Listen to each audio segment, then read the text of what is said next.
Le grand débat avec Francis Laloupeau. Bonsoir à toutes et à tous et bienvenue dans votre émission. Nous sommes en direct jusqu'à 19h, heure de Paris. Vous participez à l'émission, vous le savez, un numéro de téléphone, le 01 55 07 58 00 depuis la France et partout ailleurs dans le monde, composé le 00 33 1 55 07 58 00. Vous pouvez également intervenir sur notre site africa1.com à la rubrique Le Grand Débat. Africa numéro 1, Le Grand Débat.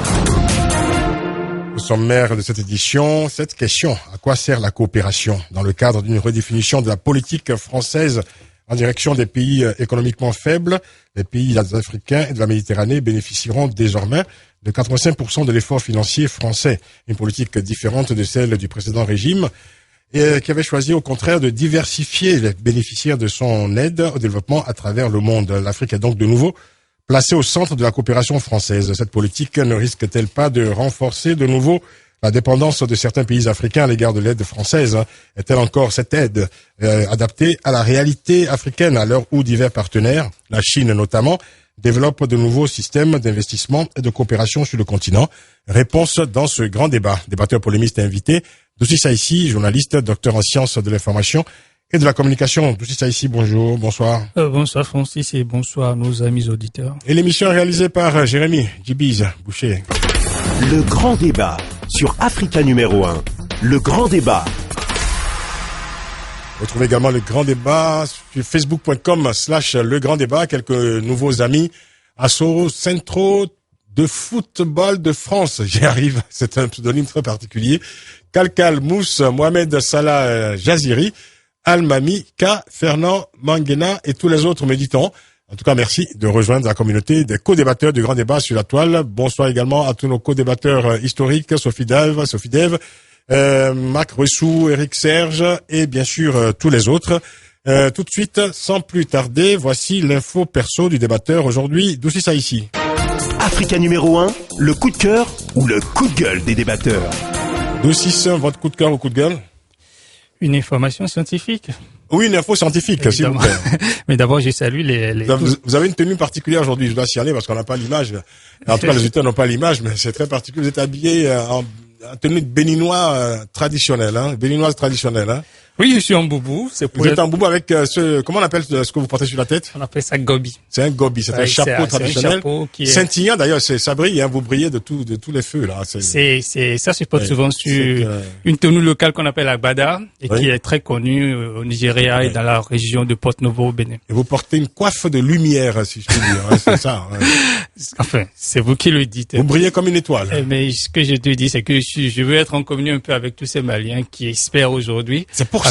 Avec l'investiture d'un nouveau président retrouver le chemin de la normalité. D'accord, c'est un peu pour ça aussi, on en parlera dans quelques instants. On fera un point rapide avec Thiambel Guembaraya, justement, un point rapide sur cette investiture monumentale de IBK à Bamako dans quelques instants. Mais avant cela, votre info perso. Oui, je veux juste signaler une bonne information. Ça arrive souvent.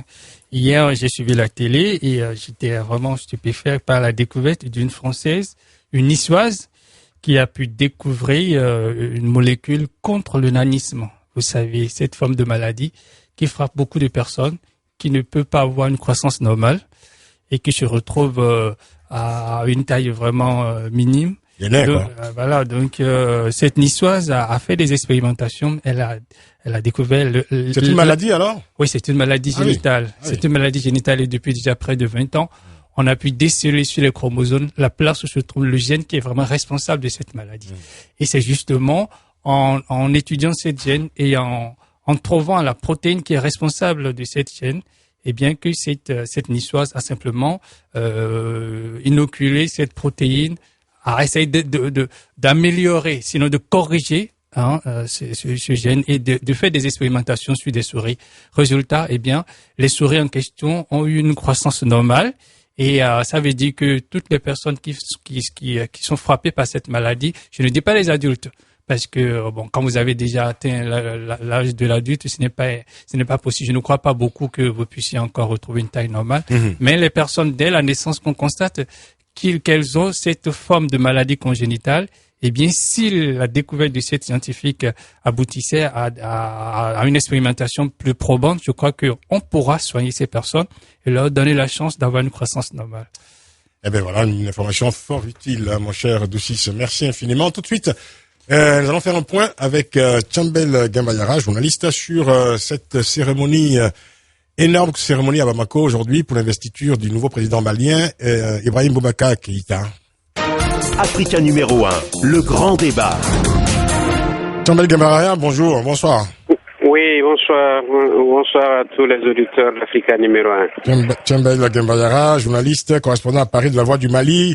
Un mot donc, mon cher Thiambel, sur cette cérémonie grandiose aujourd'hui dans le grand stade de Bamako, en présence de plusieurs chefs d'État. IBK investi de manière solennelle et monumentale.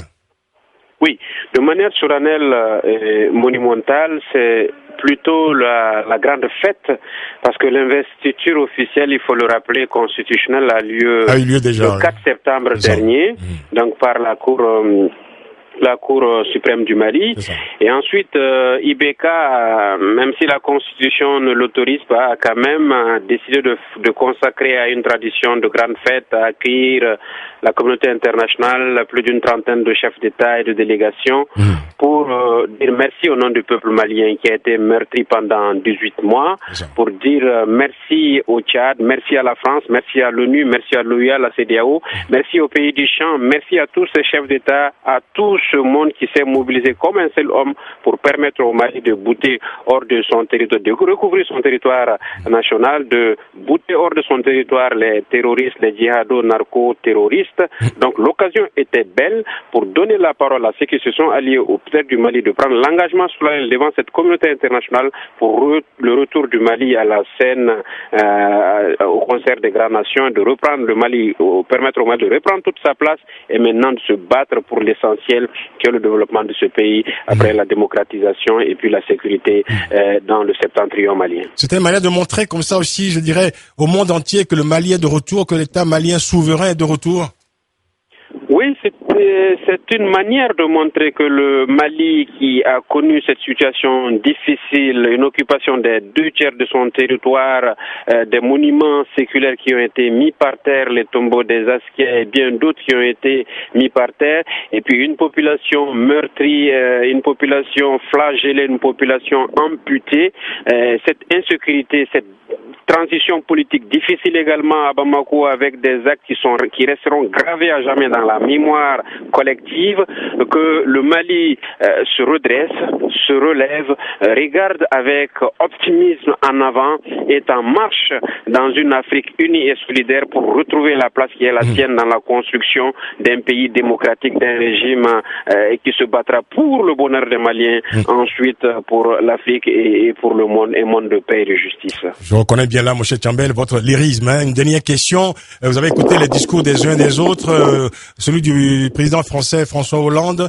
celui de Alassane Ouattara, président de la CEDEAO, de Idriss Déby, le Tchadien, également le roi Mohamed VI. Quelle a été votre impression générale de ces échanges de paroles ou ces paroles qui sont succédées les unes aux autres?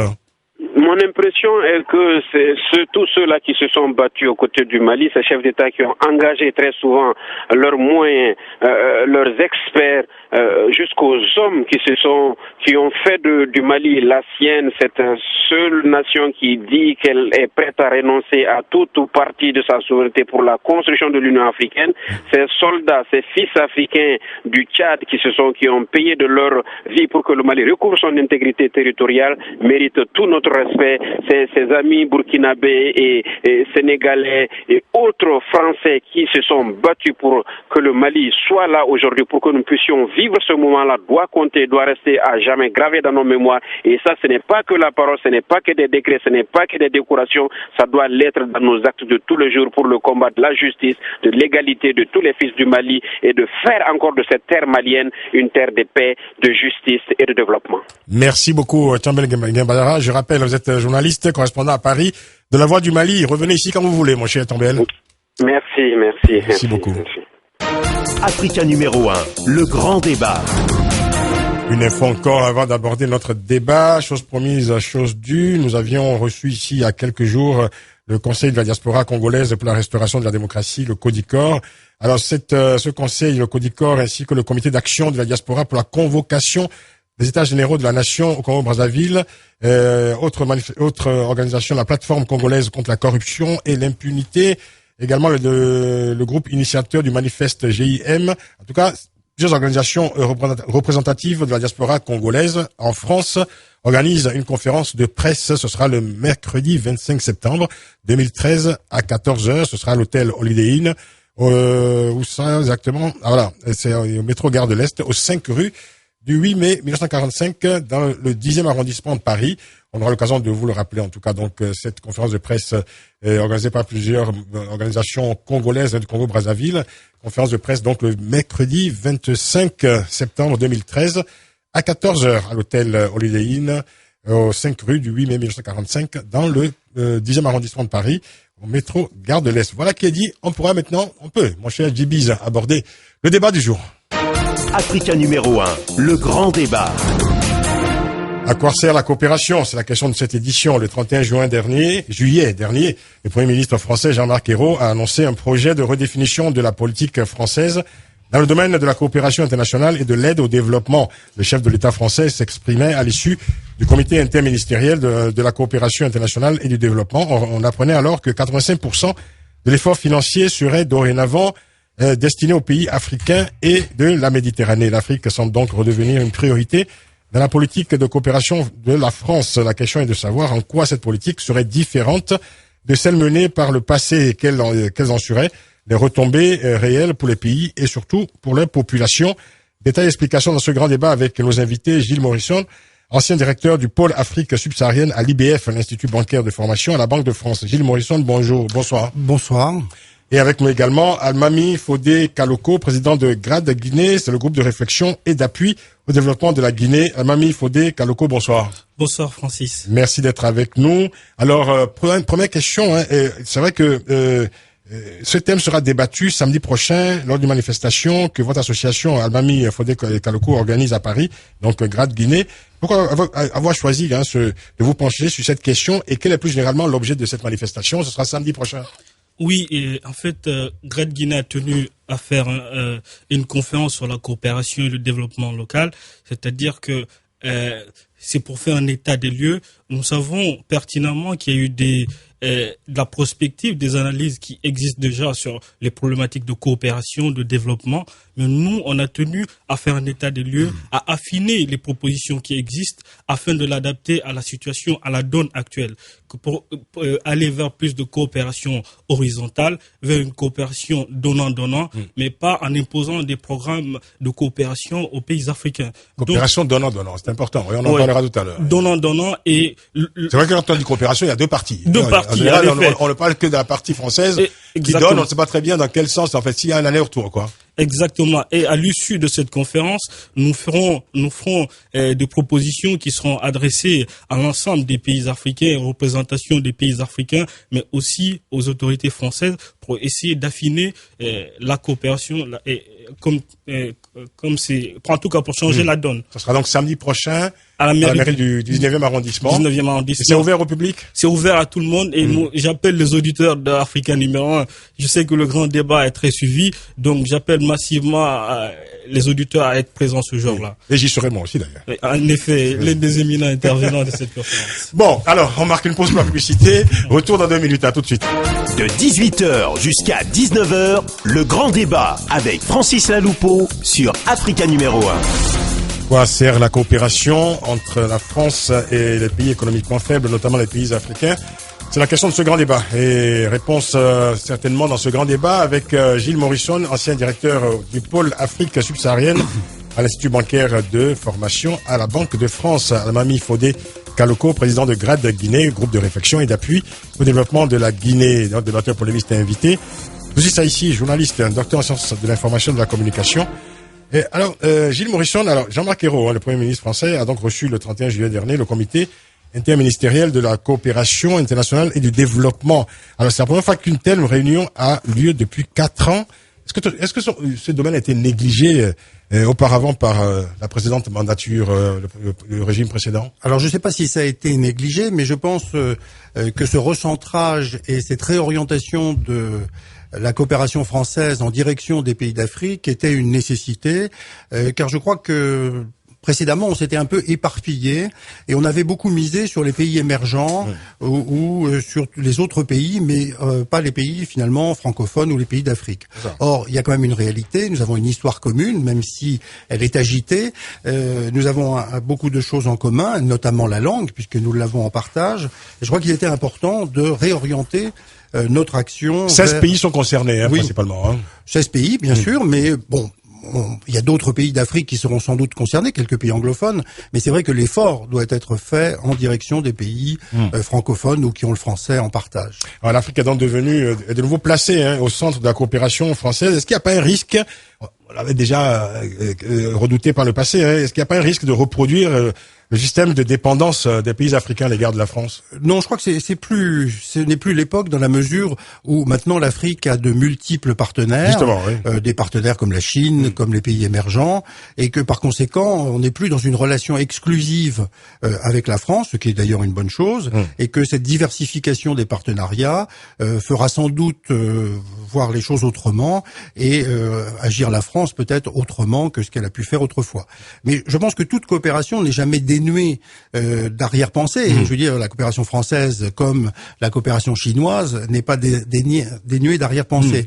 Donc je crois que c'est bien de mettre en concurrence les différents bailleurs et de pas être dans une relation exclusive avec, par exemple, l'ancienne métropole. La question est de savoir si le dispositif français n'est pas dépassé aujourd'hui. Est-ce qu'il est adapté justement par rapport à la nouvelle donne, justement, dans ce contexte où l'Afrique diversifie ses partenaires et qu'on assiste à des systèmes de coopération aujourd'hui, initiés notamment par la Chine, avec des investissements massifs qui dépassent de loin les moyens français aujourd'hui. C'est vrai, mais je crois qu'il faut que l'Afrique se méfie aussi de la coopération avec la Chine, car il faut qu'elle se méfie de tout le monde, finalement. Bien sûr, mais justement, tant qu'à faire. J'ai l'impression que la Chine répète un petit peu avec la Chine-Afrique le schéma qui s'est développé avec la France-Afrique. Que la Chine n'a pas colonisé l'Afrique auparavant, c'est plus compliqué. Oui, peut-être, mais il n'y a pas le passif colonial. Donc non, mais enfin la Chine a bien expliqué clairement que son objectif était quand même la mainmise sur les matières premières du Golfe de Guinée. Oui, c'est du business, quoi. C'est du business. C'est aux Africains de définir leurs propres intérêts dans cette histoire. Tout à fait. Mais ce que j'ai peur dans cette affaire, c'est que les Chinois sont très organisés, comme vous le savez, très structurés, sont des champions. Mais les Africains sont organisés aussi. Et oui, mais c'est ce qu'il faudrait. Mais je suis un peu inquiet quant au degré d'organisation des différents pays. Est-ce que la Chine a en face d'elle des partenaires capables de négocier les contrats? La réponse appartient aux Africains. Bien sûr, mais je crois que justement, si la coopération française peut les aider, c'est peut-être aussi dans ce domaine à devenir. Si la coopération française pouvait les aider, vous voulez dire contre la Chine? Non, pas contre la Chine. Non, paternalisme mais mieux colonial retrouvé. Les aider, je veux dire, à mieux négocier et à mieux défendre leurs intérêts. Almami Frédéric Aloko, une réflexion? Oui, moi je pense que la coopération française avec l'Afrique aujourd'hui n'est pas comme au temps de Chirac ou au temps de De Gaulle où il y avait des réseaux qui étaient maintenus. La génération Sarko-Hollande, ils n'ont pas vécu tout cela. Le réseau FOCA n'existe plus. Moi, je pense qu'il faut se méfier de la France comme la Chine. L'Afrique doit se prendre en charge. Il faut pas compter sur la coopération. Ça fait des décennies que l'Afrique, on injecte de l'argent, mais ça ne sert à rien. Il faut qu'on compte sur nous-mêmes. Il faut se méfier à la fois de la France, mais aussi de la Chine. Je pense que c'est aux Africains de décider de leur propre destin. Monsieur Saïssi, un premier commentaire? Écoutez, c'est pas la première fois que j'entends que l'Afrique devient la priorité de la coopération française. Depuis Mitterrand, on entend ça. Mitterrand, Chirac, Sarkozy. Chaque président qui arrive. C'était plus la priorité, c'était pas le dogme était différent. On l'a dit, on a entendu le ministre de la coopération le dit. C'est-à-dire que l'Afrique est au centre, est devenue priorité. Moi, j'attends les actes pour voir. Et par rapport à ces déclarations, comme les premières déclarations. La confiance règne aujourd'hui dans ce débat. On voit déjà que de la méfiance. Ce sont plutôt les réalités géopolitiques aujourd'hui qui dictent cette conduite à la France. Et maintenant, lorsque j'entends qu'on dit que il faudra aider l'Afrique plutôt à faire face aux Chinois. Je rigole un peu. C'est comme si c'est le paternalisme colonial qui revient en force. Vous n'allez pas charger Gilles Morisson non, mais je le charge de tout le poids de la coopération avec l'Afrique. Je sais qu'il n'est pas le représentant de cette coopération. C'est juste un expert. Si je le charge par rapport à cette déclaration. Mais je crois que derrière ça, effectivement, on voit très bien se dessiner le spectre de cette même mise renouvelée sur l'Afrique, à savoir les leviers. Non, je suis pas parano, Francis. Je crois qu'il faut se méfier parce que les déclarations montrent clairement que ce n'est pas, on veut nous faire croire que c'est un acte de bonne volonté, mais ce sont les réalités géopolitiques parlons aujourd'hui. justement de la coopération en tant que telle, parce que Gilles Morisson, la coopération par définition, voilà, c'est la recherche d'avantages pour les deux parties concernées. Alors il est normal que la France, évidemment, je veux dire, cherche ses intérêts en Afrique, hein, mais je veux dire que quand on parle d'aide, en général, il n'y a pas d'aide gratuite. Alors, on parle souvent, je veux dire, de ce que la France apporte de l'aide au développement. On applaudit quand le pourcentage, quand l'effort, je dirais, français augmente, mais jamais on ne se penche sur ce que l'Afrique donne en retour à la France. Oui, parce que je Il n'y a crois pas de coopération s'il n'y a pas, je dirais, si ce n'est pas un système donnant-donnant, comme disait tout à l'heure Almami Fodé Kaloko. Oui, mais je crois que c'est très difficile à mesurer, en fait. On a toujours du mal à savoir ce que gagnent les deux parties, effectivement, dans cet échange. Je crois que... Parce que la charité, franchement, non, je crois qu'il faut pas... Ça n'a jamais développé non, je crois qu'il faut pas assimiler faut pas assimiler la coopération à de la charité. Oui, c'est le sentiment qu'on a généralement depuis l'indépendance. Hein. C'est un peu ça, c'est un peu. Non, mais on aide. Quand on parle d'aide, ça a plutôt un côté, je dirais, charitable. Hein. Oui, bien sûr, peut-être au départ, mais je crois que maintenant, et je crois que vous l'avez souligné, la géopolitique veut que les relations doivent changer et que on doit envisager cette coopération sous un nouvel angle. Bon. Ce qu'apporte l'Afrique, je veux dire, elle l'a apporté beaucoup sur différents plans, que ce soit sur le plan culturel, sur le plan intellectuel, sur le plan des ressources. Donc, je pense que est-ce que c'est gagnant-gagnant? C'est toujours difficile à mesurer. Non, Francis, je crois quand même qu'il faut préciser. Ce n'est pas si difficile à quantifier cette coopération, parce qu'on a toujours tendance à faire la différence entre l'aide et les échanges commerciaux. Mais lorsqu'on prend les échanges commerciaux des pays africains, surtout les pays francophones, on voit la balance, elle penche véritablement en faveur de la France.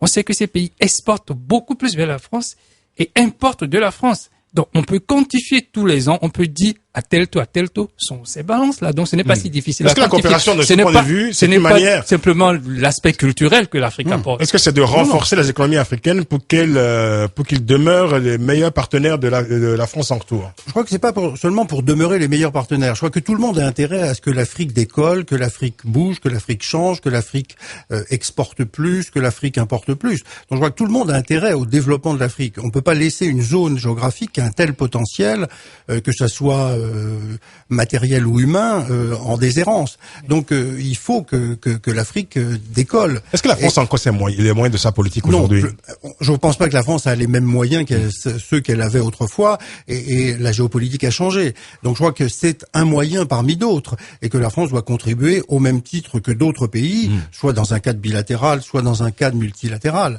à cet effort de coopération.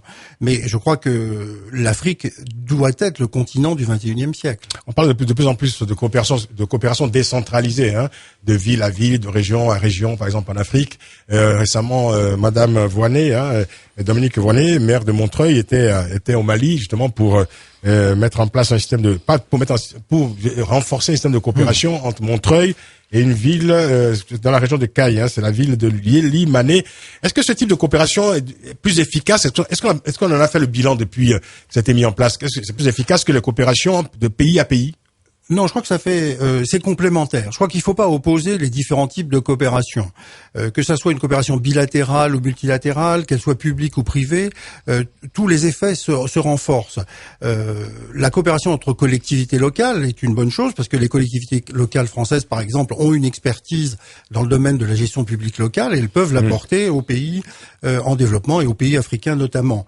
Donc je crois que toutes ces formes de coopération sont complémentaires. Il ne faut pas qu'elles s'excluent l'une l'autre. Le Fonds monétaire est toujours nécessaire, l'Agence française de développement est toujours nécessaire, la Banque mondiale aussi. Mais c'est vrai que le développement d'une coopération... Vous savez de quoi vous parlez, puisque vous êtes de la banque... je dois dire que la coopération monétaire, par exemple... Avec ça passe par les banques, forcément. Voilà, et ça passe par les banques, et quelque chose d'important. Non, je crois qu'il ne faut pas opposer les formes de coopération. Elles s'appuient mutuellement, et elles ont toutes leur utilité et leur importance. Gilles Morisson, vous êtes notre invité jusqu'à 19h. Almami Fodé Kaloko également. Nous parlons donc, nous faisons un point sur la coopération telle qu'elle est redéfinie aujourd'hui par le gouvernement français, notamment en direction des pays africains. C'est jusqu'à 19h, c'est le grand débat. Et on revient dans 2 minutes. Restez avec nous. Jusqu'à 19h, le grand débat avec Francis Laloupeau sur Africa numéro 1. À quoi sert la coopération? Nous en parlons avec nos invités Gilles Morrison et Almami Fodé Kaloko, et aussi ça ici, notre débatteur polémiste du jour. Almami Fodé Kaloko, alors après cette manifestation donc qui se tient samedi prochain, Paris 19e, à la mairie du 9e arrondissement de Paris.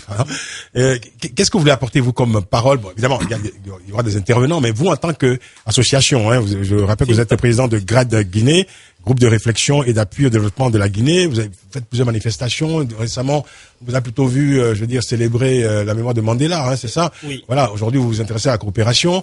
Qu'est-ce qui vous fait courir? Vous êtes jeune, c'est vrai, c'est tout à fait épatant. Ouais. Mais avant de répondre à votre question, j'aimerais rebondir sur les questions de tout à l'heure, sur le fait que la coopération doit être donnant-donnant. Mais ce qui m'embête un peu aujourd'hui, nous, au niveau des pays africains, il y a une coopération sélective. Quand Ouattara vient à Paris, le président ivoirien. Le président ivoirien, la dette ivoirienne est effacée par-ci, et quand il va au FMI, il gagne plus d'argent. C'est vrai que la Côte d'Ivoire sortait d'une guerre, d'une crise politique, sociopolitique, mais je pense qu'il y a une coopération au faciès aujourd'hui. Quand la Guinée vient, ou le Bénin ou le Mali, les coopération au faciès. Exactement. Intéressant. Oui, les traitements ne sont pas pareils. Il y a des traitements à double vitesse, à deux vitesses. Vous voulez dire que Ouattara est mieux vu par les bailleurs de fonds, par exemple, que Boni Yahi du Bénin? Non, oui, que le président guinéen, parce que je pense que... Le président guinéen, quand même, il est bien vu, il est très appuyé, quand même. Il est très appuyé, mais je pense que il y a une certaine préférence très claire au niveau de l'Élysée vis-à-vis de la Côte d'Ivoire et par rapport à la Côte d'Ivoire et par rapport au Mali, comparativement à certains autres pays africains. Donc je pense que il faut un traitement égalitaire de tous les présidents. Vous voulez dire que finalement, le système de coopération qui semble comme ça au départ un peu égalitaire est soumis au même rapport de force que dans celui qu'on trouve dans le champ de la diplomatie internationale? C'est égalitaire que de nom. On le voit tous les jours. Les présidents ne sont pas accueillis de la même façon quand ils viennent à Paris. Oui. Donc il y a un traitement à double vitesse. C'est ça que je vais dénoncer ici. Oui. Au niveau de la coopération, le jumelage avec le Montreuil de Madame Vonnet, il faut pas se tromper, c'est pas pour le beaux yeux des Maliens, il y a des pensées, des arrière-pensées électoralistes derrière tout ça. Oui, parce qu'à Montreuil, il y a une forte communauté malienne. Donc en fait, 8000 ressortissants maliens vivent à Montreuil. Exactement. C'est une bonne chose. C'est une bonne chose que d'aller faire des jumelages, tout ça. Mais il y a d'autres arrière-pensées derrière tout cela. Et pour répondre finalement à votre question, c'est que nous voulons apporter notre expertise aux pays africains, pas qu'à la Guinée, parce que nous, on accompagne tous les pays africains dans le processus de développement. Nous sommes des ingénieurs, des cadres, et nous pouvons, là, on a des projets, pas plus tard que 2 semaines, nous avons organisé une séance de formation dans les technologies, dans les nouvelles technologies, qui était ouverte à tout le monde, et on l'a organisé à l'IREA. Aujourd'hui, là, nous faisons de la prospective tous les jours, et nous proposons des solutions aux pays africains. Et quand nous pouvons mettre ces solutions en œuvre par nous-mêmes... Et comment réagissent ces pays-là, vos interlocuteurs dans ces pays? Souvent, les propositions sont restées lettres mortes. Mais il faut toujours insister et continuer. Nous, on veut apporter... Et comment vous expliquez ce manque de réactivité de vos interlocuteurs africains? Je pense que l'Afrique a un problème aujourd'hui. On n'a pas de leader visionnaire. Les gens, il n'y a pas de volonté politique de changement. Dans tous les pays africains, on a un nombre fou d'intellectuels, de cadres, de jeunes qui ont étudié ici, mais qui travaillent dans les sociétés françaises, alors qu'ils pourraient être utilisés dans leur propre pays. C'est le cas de la Guinée, du Sénégal, de tous les autres pays. Et nous, vous insistez surtout sur les pays francophones davantage que les autres? Oui, parce que je connais mieux les pays francophones que les autres. Et donc, je pense que là, notre objectif, c'est d'apporter l'expertise. On n'est pas des experts encore en termes de coopération. C'est pourquoi on suscite le débat, on appelle des experts, on apporte notre grain dans le débat, on propose et on agit quand on peut agir. Pour réfléchir ensemble. On va écouter les auditeurs à présent. Prenez vos casques, messieurs. Monsieur Avogri, que j'ai le plaisir d'accueillir à nouveau. Bonsoir. Bonsoir, Francis. On vous écoute. Voilà, en fait, je vous remercie pour ce débat et je vois le bagou qu'il y a, le débatteur à défendre son projet, c'est intéressant. Mais si on va suivre la phrase de De Gaulle, un pays n'a pas d'amis, elle a des intérêts. Que des intérêts. Voilà. Donc, la France aujourd'hui, si elle redistribue combien elle va envoyer dans les pays francophones, déjà, ils sont que 16 qui sont ciblés. Oui. Et la plupart de cette aide qu'on ne quantifie pas généralement, parce qu'on parle de l'aide française au développement. Il ne faut pas confondre. C'est-à-dire quoi? Dans l'aide française au développement, la majeure partie de ces projets va à la coopération militaire. Comme ça a été le cas au Mali. Vous confirmez, Gilles Morrison? J'ai pas de chiffres là en tête, je peux pas vous... Voilà. Allez-y. Ça va au Bénin, il y a l'aide française, la coopération militaire, qui est un poison. Parce que à quoi ça sert cette coopération militaire généralement? À maintenir les chefs d'État au pouvoir, comme ça a été le cas de Idriss Déby. Voilà, comme ça a été le cas pour maintenir un temps le président Bozizé avant que ça le lâche. Donc cette aide, elle est toxique déjà. Maintenant, quand on parle de l'aide financière, tant qu'il n'y a pas un contrôle, c'est-à-dire que la corruption est dedans, ça ne sert à rien. Prenez par exemple l'USAID, qui est la coopération américaine qui aide les pays africains.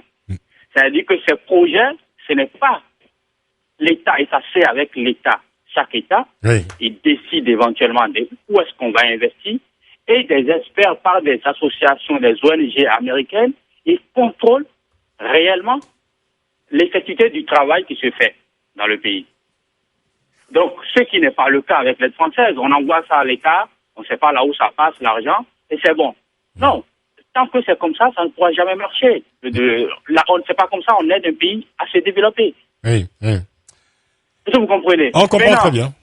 Et la dernière fois, le ministre, il a lancé une plateforme 2.0 que l'aide française va passer au 2.0 pour pouvoir contrôler à peu près ce qui se fait. Ils vont faire l'exemple avec le Mali.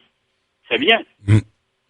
Financer des projets, il faut qu'il y ait un suivi, même si la France n'a pas des fonctionnaires en entier pour le suivre. Il y a un site qui a été créé pour ça. Le citoyen est important. Il faudrait que les citoyens savent dans quoi la France les aide. Et en retour, qu'est-ce qui part de leur pays également vers la France? C'est ça qui est le truc noir. Plus de transparence, donc. Voilà. Donc, c'est plus de transparence et beaucoup de suivi de tout ce qui se fait. Tant qu'il n'y a pas ça, rien ne serait fait. Merci à vos grilles. C'est vrai que Gilles Morrison, c'est vrai qu'on a longtemps reproché, ça a été le cas quand il y avait le ministère de la coopération, un peu moins aujourd'hui peut-être avec l'agence française de développement, justement le manque de transparence des fonds alloués à la coopération. On a parlé de filières de corruption, ça a été vérifié, c'était réel. Mais il y a aussi un autre problème, c'est que la plupart des projets qui sont identifiés et puis financés sont ensuite confiés, quand il faut les réaliser, à des experts européens, enfin français, et non pas aux agents locaux, aux experts locaux. Ça, c'est un vrai problème aussi. Oui, enfin, je crois qu'il y a quand même un effort pour impliquer beaucoup plus les experts locaux dans la réalisation de ces projets.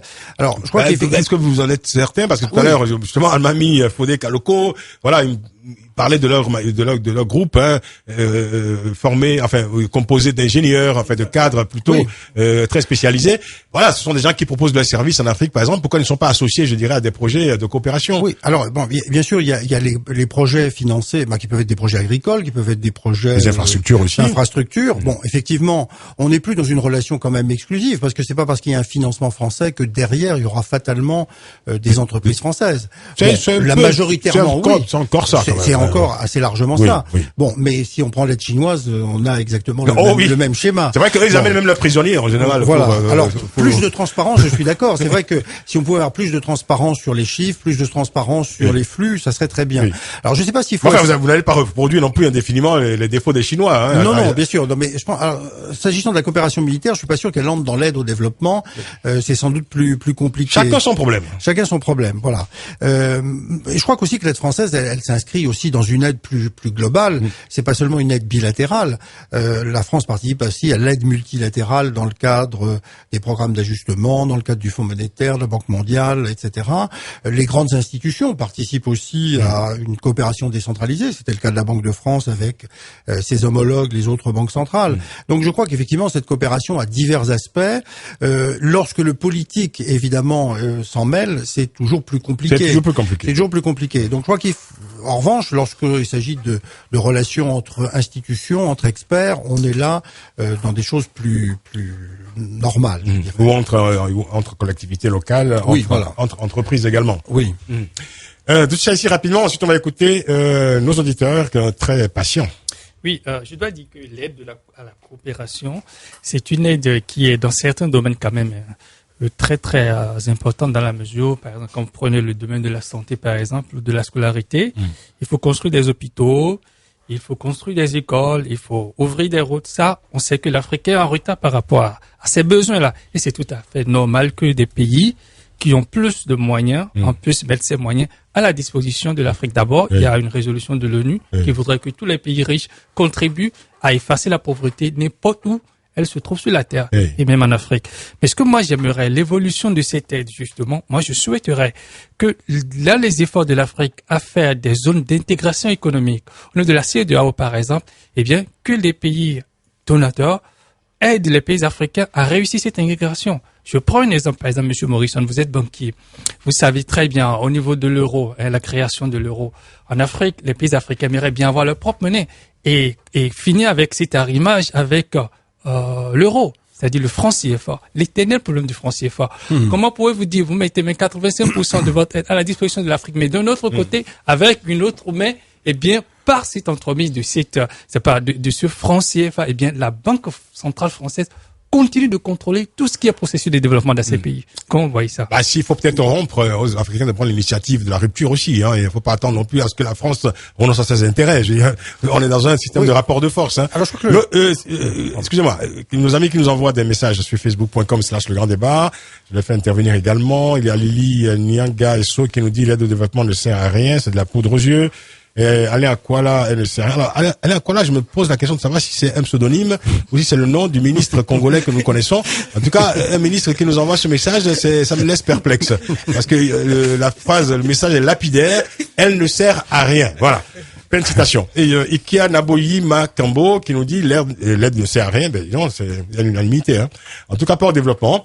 Et puis Stéphanie Hartmann, que nous connaissons bien également, qui n'est pas là aujourd'hui, qui nous envoie un message qui dit moi, quand j'entends que la France veut faire de l'Afrique une priorité, ça me fait peur. C'est comme quand Jacques Chirac parlait de son amour pour les pays africains, quelqu'un lui répondait mais pourquoi tant d'amour? On se passerait bien de l'amour de la France. Voilà, fin de citation.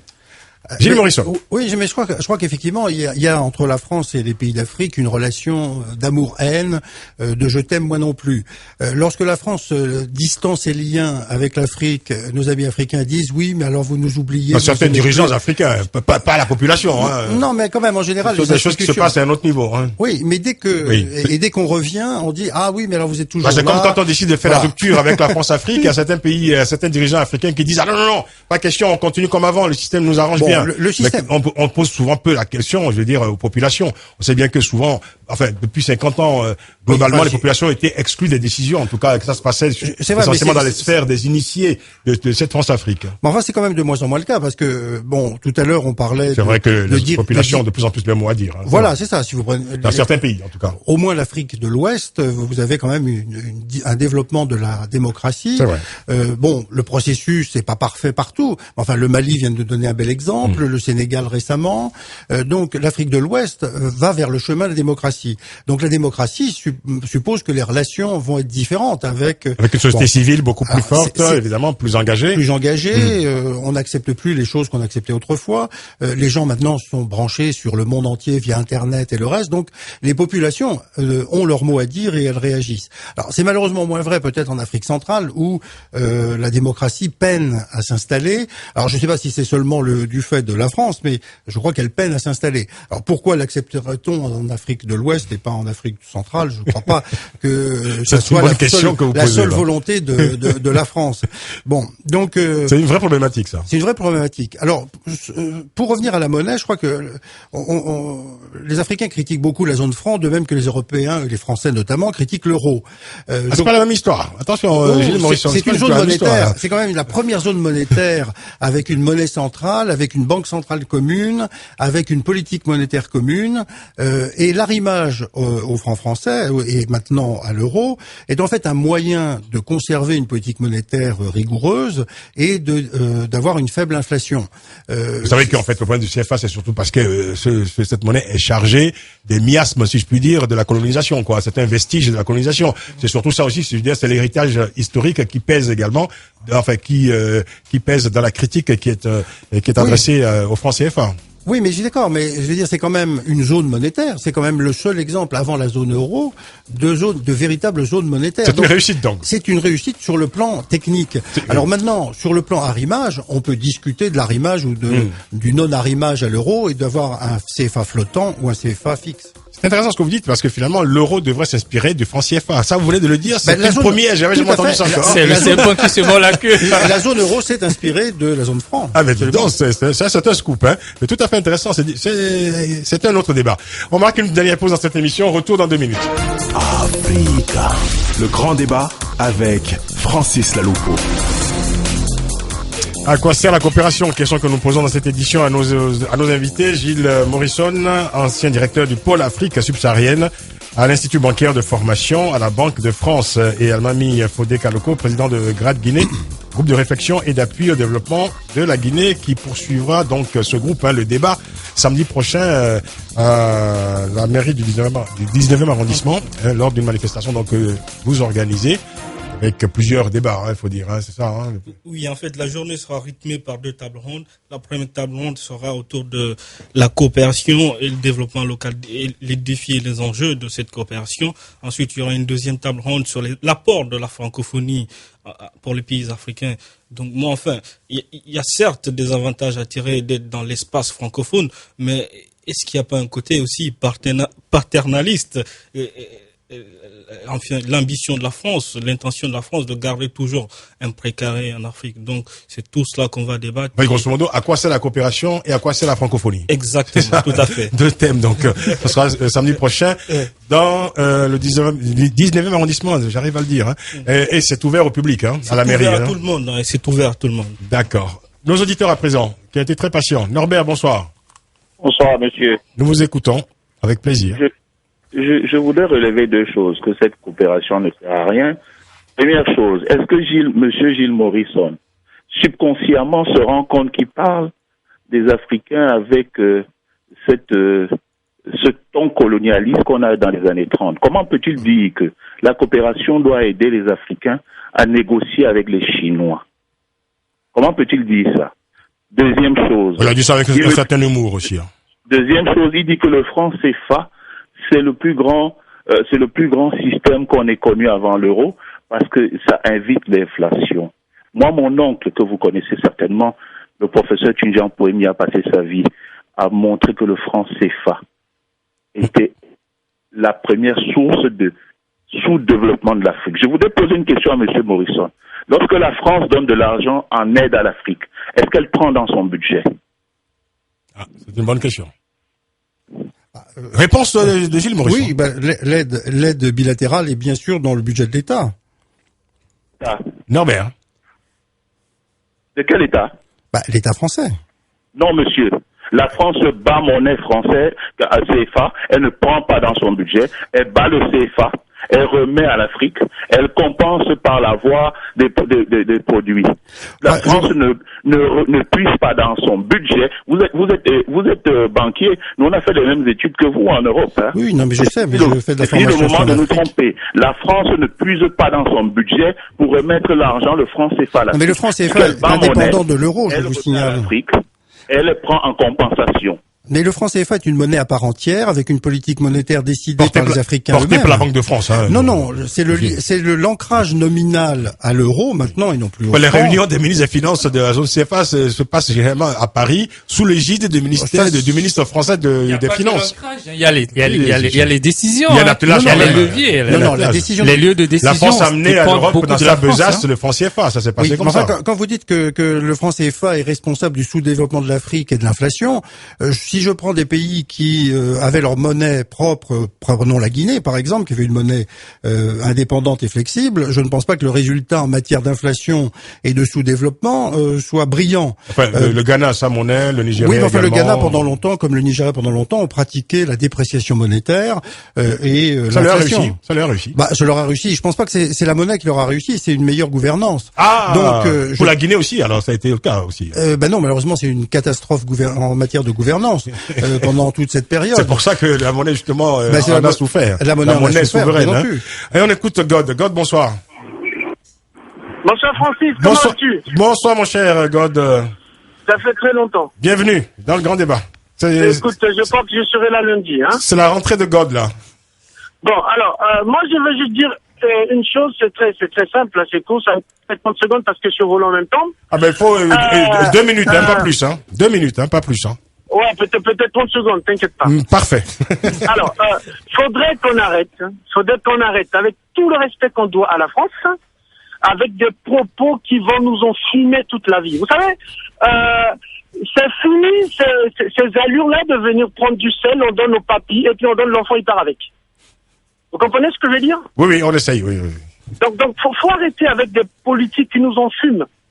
Attendez, l'Afrique aujourd'hui, ça reste un point d'investissement de la France. Mais quel est cet investissement qui est fait sans audit? Vous investissez quoi? Depuis 1960, vous n'arrêtez pas d'investir. Vous avez un retour? Vous faites un audit aux investissements que vous êtes en train de faire? Mais vous nous enfumez avec un mensonge qui n'a pas de projet. Le projet de la France pour l'Afrique, c'est quoi? Non, la France n'a pas de projet pour l'Afrique, mais la France a un cercle rempli de coups de bluff.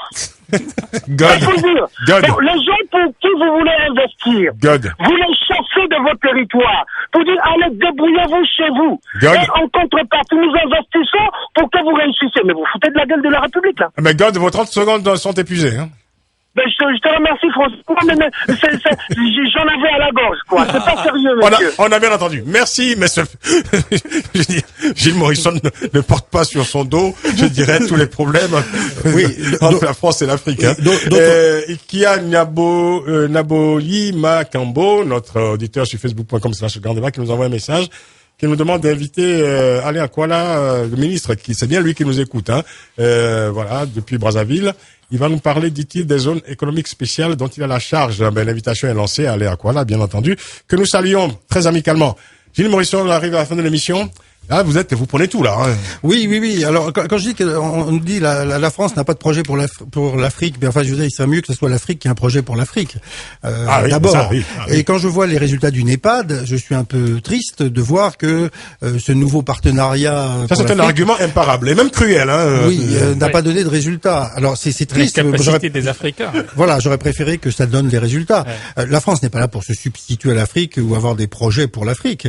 Il faut accompagner les projets de l'Afrique. François Hollande l'a dit d'ailleurs aujourd'hui à Bamako. Voilà. Il faut accompagner, je crois, les projets. Il faut pas les avoir pour les autres. Ah ben voilà, écoutez, ça c'est une défense imparable. Hein, ça, je dois dire que. Mais c'est un débat. C'est un débat constant, permanent, évidemment, entre la France et l'Afrique francophone. Évidemment, le débat est toujours un peu forcément passionnel, hein, c'est la charge de l'histoire. Voilà. D'où ça ici? Non, comme moi je l'ai dit, je crois que la coopération, elle sert à quelque chose, parce qu'il y a des zones de pauvreté. Ah, mais tiens, à la fin de l'émission, Doucis devient conciliant. Je l'ai dit au cours de l'émission, j'ai dit, il y a des domaines, il faut porter assistance à des personnes. Il y a des zones en Afrique où il n'y a pas d'hôpitaux, il n'y a pas d'école, les gens continuent d'étudier sous des arbres. Mais que font les États alors? Évidemment, les États font ce qu'ils peuvent, mais il faut l'aide internationale aussi pour aider. Ce sont des Africains pour les aider à accéder à la connaissance et à la santé. Est-ce qu'on a autant aidé le Vietnam dans les petits moments de son histoire? Moi, je crois qu'aujourd'hui le monde est un grand village et les vases sont communicants et il faut, là où il y a du retard, aider à émerger, mais pas contre. Précisément par rapport à la France, je crois que dire aujourd'hui que l'Afrique devient une priorité, moi, c'est rien dit pour moi. C'est ça se dit toujours. Il y a rien dedans. C'est un slogan? C'est un slogan. Enfin, il y a un chiffre, 85% de l'aide quand même. Ce chiffre de l'effort financier destiné à l'Afrique. Et ça, c'est nouveau, hein. C'est en rupture par rapport au régime précédent, hein. C'est les considérations géopolitiques. La France, qu'est-ce qu'on en fait? La France recherche ses intérêts en Afrique. C'est des considérations géopolitiques. Mais l'Afrique de chercher ses intérêts également. Ce que moi je souhaite par rapport à la France, c'est que nous avons, au niveau de l'Afrique, nous serons dans ce siècle, nous serons quand même. Vous connaissez la règle du jeu? C'est tout noble, mais je vous interromps. Dans le temps je prends le plan de la formation, par exemple. Merci. Je vois que la France est très utile aux Africains. Doucis, merci. Oui. Débatteur polémiste, hein. Vous connaissez la règle, hein. Le chronomètre s'impose. Je suis obligé de donner le dernier mot quand même à un des invités, Almami Fodé Kaloko, pour la conclusion. Oui, d'abord, je rebondis 30 secondes sur ce que vient de dire Doucis. 30 secondes, ce serait parfait. Oui, parce qu'en fait, il y a aujourd'hui l'aide l'AFD, le ministère des Affaires étrangères, qui accompagne les ONG à construire des hôpitaux, des écoles. Mais sauf que si ces projets ne sont pas intégrés dans les politiques locales, construire une école, mais s'il n'y a pas de budget voté après pour la continuité, construire des centres de santé, ce n'est rien. Donc il faut une politique globale à ce niveau.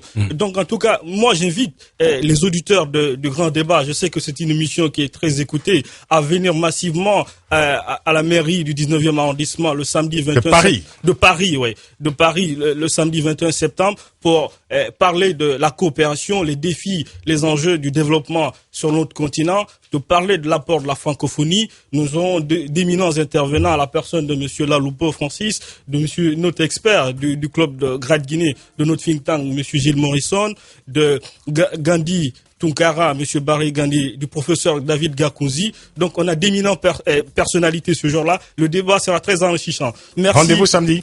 Merci beaucoup. Merci Gilles Morisson. Merci à Mami Fodé Kaloko. Merci à vous de ça ici. Merci à toute l'équipe du Grand Débat, à Stéphanie Hartmann, chargée de production, à Jérémy Dibiz Boucher, qui a réalisé avec toujours le même talent cette émission. Rendez-vous demain pour une nouvelle édition du Grand Débat. Bonne soirée à toutes et à tous à l'écoute d'Africa numéro 1 et prenez soin de vous. Africa numéro 1, le Grand Débat.